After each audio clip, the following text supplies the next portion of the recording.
অস্থায়ী রাষ্ট্রপতি স্পিকার হাফিজ উদ্দিন আহমদ, নতুন রাষ্ট্রপতি নির্বাচন করতে হবে 90 দিনের মধ্যে, আলোচনার পর তফসিল।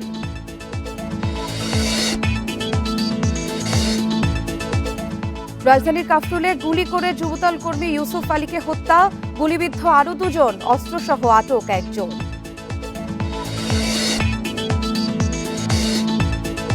ভর্তি পরীক্ষা ঘিরে আবারও রমরমা কোচিং বাণিজ্য, ক্লাস 1-এর জন্য নেওয়া হচ্ছে 1,500 থেকে 3,000 টাকা।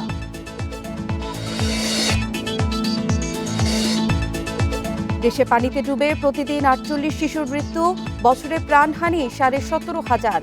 সাঁতার শেখানোর পাশাপাশি সচেতনতা তৈরির তাগিদ।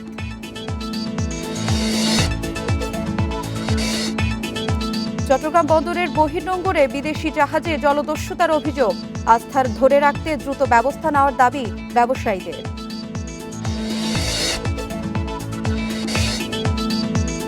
ভারতের শিক্ষামন্ত্রীর পদত্যাগ দাবিতে আন্দোলনকারীদের আলটিমেটাম, বিকেল পর্যন্ত সময় নিয়েছে মোদী সরকার।